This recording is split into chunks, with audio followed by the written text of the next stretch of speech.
কেমন বন্ধুগণ? 1 বছর পর আবার আসছি। তখন একরকম ছিলাম, এখন আর একরকম হয়ে গেছি। কিন্তু চোতা বুদ্ধি এখনো যায়নি। টুকলে ভাই করতে হবে, নকল তো हमको करना पड़ेगा। তো সেরকমই, যে আগের বছর ভিডিও ছিল সেটা এই বছর ভাইরাল হয়েছে, অনেকজন দেখছে। তো চোতা চোতা কোনো ভয়কর বিষয় না ভাই। আপনি কতটা পরিশ্রম করেছেন, আপনি কতটা পরিশ্রম করবেন, ভবিষ্যতে কি করছেন, এখন কি করবেন, কেউ দেখবে না ভাই। পরীক্ষা দেখবে রেজাল্ট। যদি রেজাল্ট ভালো হয় খুব ভালো, খারাপ হলে গেল। যে আপনার মা বাবা, আপনি বাড়ি থাকুন, পড়ুন, কষে পড়ুন, ছাপিয়ে পড়ুন, কেউ দেখবে না। যদি এত পড়ার পর আপনি যদি রেজাল্টে যদি 52%, 60% পান, বলবে কি করেছিস, এই পড়াশোনা কর। যদি চোতা করে ভাই সেগুলো পেয়ে যান, যদি চোতা করে 75% পান, তাহলে তো আপনার বাড়িতে সুনাম অবশ্যই। তাহলে ভাবুন, সমাজটা কোথায় গেছে, উচ্চারণে গেছে। সমাজ উচ্চারণ যাক, যেটা কর্ম সেটাই করি। সেরকম ভাই, আমারও সামনে ফার্স্ট ইয়ার এর পরীক্ষা আছে। এখন এইচএস পাস করে কলেজে, রানাঘাট কলেজ, দেখে নাও, আইডি কার্ড পেয়ে গেছি। তো বিষয় হচ্ছে আমাদের চোথা। চোথা আপনাকে বেশি করার দরকার নেই ভাই, চোথা বেশি করা নষ্ট মাত্র। চোথা সাজেশন করতে হয়। যেরকম যখন মাধ্যমিক পরীক্ষা দিয়েছিলাম, উচ্চ মাধ্যমিক পরীক্ষা দিতে গেছিলাম, সেখানে বিষয়টা হয়েছিল কি, যে মাস্টারের সাজেশন জলের মধ্যে গেল, দেখলাম মাস্টার যা ভাড়ের মধ্যে। স্কুলের সাজেশন কে, স্কুলের সাজেশনের উপরে যে সাজেশন দেয় স্কুলে, প্রচ্ছাপ করে দেয় ভাই, মুতে দিই। ওসব দেখার দরকার নেই ভাই। সাজেশনকে গুলি মারো, বিগত বছরের যে প্রশ্নগুলো থাকে সেগুলো দেখতে থাকো ভাই, সেগুলো অ্যানালাইসিস করো। 2 বছর পর পর কোন কোশ্চেনগুলো আসছে, 1 বছর ড্রপ করে কোন কোশ্চেন আসছে, শর্ট কোশ্চেন কি কি আসছে, সব স্ক্যান, অল স্ক্যান ভাই। স্ক্যান করো, তার খাতায় লেখো সে বছরে গ্যাপ দেয় কোনগুলো আসছে, কোনটা রিপিট হচ্ছে। এরকম যখন তুমি বুঝে যাবে যে এরকম পার্টিশন 1 বছর 2 বছর অন্তর অন্তর কোশ্চেন আসছে, তুমি অটোমেটিক বুঝে যাবে ভাই কোন কোশ্চেনটা আসতে চলেছে।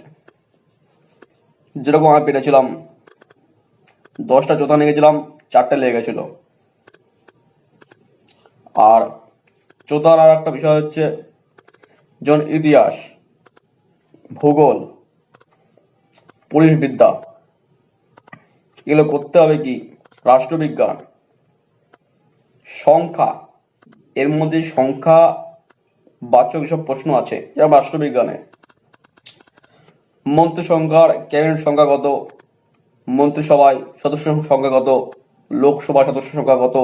ইতিহাসে অমুক আজওয়ান খলজি জন্ম কত, সম্রাট অশোকের জন্ম কত সালে, আকবর গান্ডুর জন্ম কত সালে, হুমায়ুন চুদুর জন্ম কত সালে, কবে আন্দোলন হয়েছিল, কবে এই আন্দোলন হয়েছিল, গান্ডু আন্দোলন, এসব যে আন্দোলনের সালগুলো, সেগুলো আলাদা এক জায়গায় পিডিএফ বানাতে হবে। হয়তো চোদায় খাতা লিখে চোদা করতে হবে, নাহলে এগুলো পিডিএফ বানাতে হবে, যে পার্শ্ববর্তী সাইবার ক্যাফে দিলেই পিডিএফটা মাইগ্রেট করে দেবে। সংখ্যাবাচক প্রশ্ন, নামবাচক প্রশ্ন, অমুক গ্রন্থের লেখককে, এগুলো পড়াবার একটা পেজে লিখতে হবে। হয়তো সেগুলো পিডিএফ কনভার্ট করতে হবে, না হলে সেগুলো যে খাতায় লিখে নিয়ে যেতে হবে, শুধুমাত্র শর্ট কোশ্চেনের জন্য। এগুলো ভাই কারো মুখস্থ থাকে না। সাল, সংখ্যা, লেখকের নাম, আর যারা বিজ্ঞানের ছাত্র, বিজ্ঞান সম্মত নাম, ফর্মুলাগুলো সমস্ত আলাদা আলাদা পেজে লিখতে হবে, বা ওগুলো পিডিএফ করতে হবে, করে এরকম সেট বানিয়ে নিতে হবে। যথার মতো সেট বানিয়ে নিয়ে ওগুলো রেখে দিতে হবে সঠিক জায়গায়। দেখুন চোতা রাখাটা বড় বিষয় না, চোতাটাকে না ধরা পড়ানো বড় বিষয়। চোতা থেকে সবাই লিখতে পারে না। আর যদি আপনি ফার্স্ট বেঞ্চে পড়ে যান তখন সমস্ত রকম বুদ্ধি বিভ্রান্তি যা আছে সব ওপরে মুতে দিতে হয়। ফার্স্ট বেঞ্চ বলছে কোনো জায়গায় না, ফার্স্ট বেঞ্চ কিসের জায়গা? ফার্স্ট বেঞ্চ কোনো জায়গা ভাই? ফার্স্ট বেঞ্চ কোনো জায়গায় না। সেখানে বিষয় হচ্ছে যে উপায় তো না ভাই, ফার্স্ট বেঞ্চে বসতে হবে। যখন সিট নাম্বার লেগে যায় বসতে, কিছু করার নেই।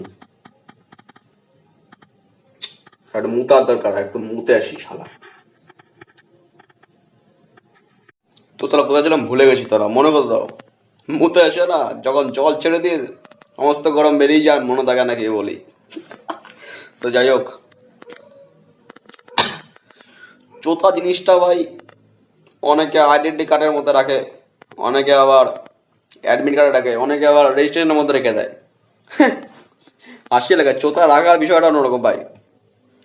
চোতাকে তুমি নিজের বেল্টের মাঝে রাখতে পারো। চোতাকে অনেকে দেখবেন যে জামার ভিতরেটা অনেকটা পকেট বানিয়ে নেয়, জামার ভিতরে পকেট রাখতে পারো। আর এখন যা সিকিউরিটি পড়েছে, দেখছি মেটাল ডিটেক্টর, মেটাল ডিটেক্টরে কাগজ ধরছে।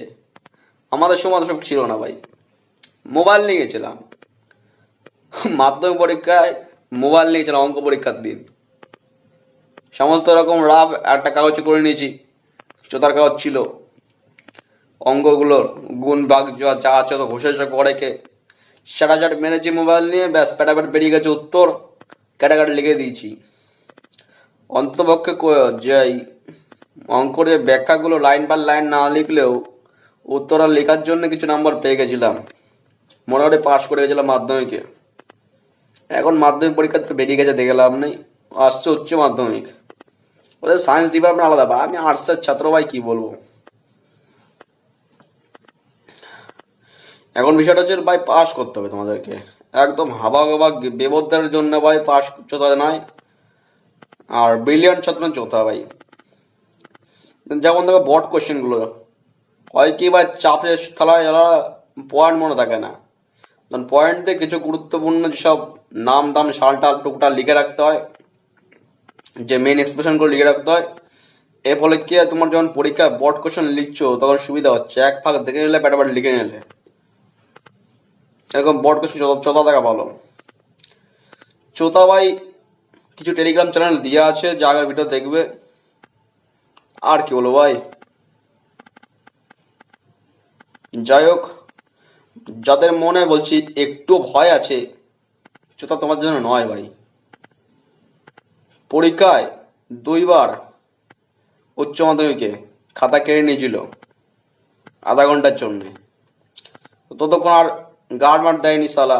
পকেটে যেসব চোতা ছিল ভালো করে যেগুলো মাল সামনে করা দিয়ে দিচ্ছি, যেগুলো আসবে না, আর যেগুলো একদম ভাই জানতাম এগুলো আসবে, সেগুলো ভালো অন্য জায়গায় সেরেছি, একদম বেল্টের পিছনে রেখে দিয়েছি, ওগুলো নেয়নি। আমার বাবা ভাই ভেবেছে মালটা সমস্ত চোতা দিয়ে দিচ্ছে, কোনো চাপ নেই, আধা ঘন্টা খাটা আটা করে দিচ্ছে সমস্ত। তখন যা কোশ্চেন মাথায় ছিল প্যাট চোতা থেকে পড়ে নিয়েছি, তখন তো আমার আর গার্ড দিচ্ছে না, খাতা নিচে আমার বাবা ভেবে নিয়েছে ভাই কিছু করবে না, ফটাফট চোতা পড়ে নিয়েছি। আধা ঘন্টা খাতা দিল 3 ঘন্টার মধ্যে, শেয়ার যা পড়েছি প্যাটাপাট লিখে নিয়েছি, ব্যাস ঝামেলা চুকে গেছে। ভয় দেখো না ভাই, ভয় কি, এরা কি করবে? ভয় যারা বিন্দু মাত্র ভয় পায় তাদের জন্য ভাই চোতা না। চোতার জন্য তোমাকে নির্লজ্জ হতে হবে, তোমাকে ভয়হীন হতে হবে, তোমাকে বুদ্ধিমান হতে হবে।